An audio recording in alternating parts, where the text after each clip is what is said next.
16 февраль күнү Нарын шаарында жайгашкан Борбор Азия университетинде ачык эшик күнү болду. Анда 300дөн ашык мектеп бүтүрүүчүлөрүнө жана ата-энелерге окуу жай тууралуу маалымат берилип, университеттин шарттары менен жеринен тааныштырышты. Окуу жайдын жетекчилигинин айтуусунда бул жакта билим алууну каалагандардын саны барган сайын көбөйүүдө. Это очень большой интерес по сравнению. Быйыл мурдагы жылга караганда талаптар жана кызыгуулар көп. Ачык эшик күнүнө катышууга 500дөн ашык адам билдирүү таштаган. Бирок шартыбызга жараша алардын ичинен 300-үнө гана мүмкүнчүлүк бере алдык. 150сү Нарындан, калган 150сү Бишкек жана Ысык көлдөн келишти. Ал эми биздин университеттин айырмачылыгы алыска аймактарда, тоолуу райондордо жашаган нарындык бүтүрүүчүлөргө өтө ыңгайлуу жана келечеги кең.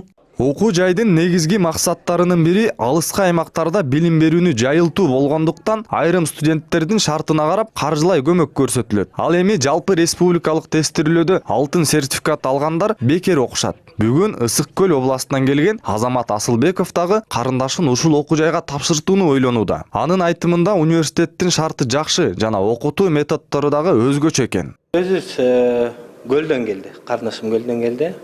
Мен биякта иштейм, анан $8.000 dedi kontrагы. Ана жаңа эле ага эжелеринен сураштырып тактап көрсөм, $8.000 баары төлөбөйт экен. Өзүндө скидка эмелери бар экен, жеңилдиктеричи. Буюрсайм, баягындай алтын сертификатка ээ болот деген биз үмүттөбүз карындашыбыздын. Тесттин жыйынтыгынан карап, мени толук стипендияга алышты. Бул жакта эгер контракт $8.000 болсо, мен азыр бекер окуйм десем болот. Учурда окуу жайда 136 студент билим алат. Аларды тандап алууда негизги басымды англис тилине жасашат. Тапшырууну каалагандар өтө көп болгондуктан былтыр бир орунга 100дөн ашуун абитуриент ат салышкан. Алардын ичинен 40 гана тандалып алынган. Алгачкы биринчи жылы англис тилин үйрөнүшүп, калган 4 жылын компьютердик технология же коммуникация факультетинде окушат. Университетти аяктагандан кийин бакалавр дипломуна ээ болушат. Окуу жайдын чет өлкөлүк алдыңкы университеттер менен келишими болгондуктан студенттердин өлкөдөн тышкары окуусун улантууга да мүмкүнчүлүгү бар. Нарындагы мектепти бүтүрүп, аталган окуу жайга тапшырып, талыкпас аракети менен студенттик кеңештин төрайымы болуп алган Жылдыз Сариева да эми окуусун Америкада уланткысы келет. Мугалим анан окуучу деп бөлүнбөйбүз. Биз алар менен достой эле ошондой мамиле болот, аябай жакшы. Андан сырткары биздин студенческий жашоо дагы аябай кызыктуу өтөт. Бизде ар кандай клубдар, мероприятияларды өткөрүп турабыз.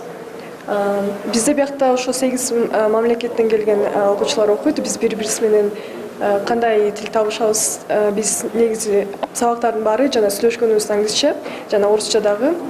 Биз дагы бири-бирибиздин культурабызды, бири-бирибиздин тилибизди, традицияларыбызды окуп, билип, анан бири-бирибиз менен ошо обмен опытын кылабыз.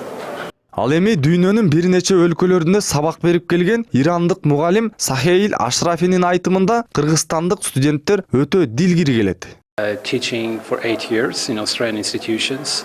Мен ушул жарым жылдан бери сабак берип жатып, Кыргызстандын студенттери башка европалыктарга караганда маданият жана саясаттан түшүнүгү кең деген ар бир теманы тереңдеп изилдээрин байкадым. Окуу жай балдарга билим берүүдөн тышкары жергиликтүү тургундарды жумуш орундары менен камсыздап келет. Университетте иштеген 102 техникалык кызматкердин басымдуу бөлүгү Нарын шаарынын тургундары. Алардын бири ашпозчу Төлөгөн Турсунбаев, ал студенттерге күнүнө 5 маал тамак жасап кызмат кылып келет. Бизде интернациональный кухня деп эсептелинет.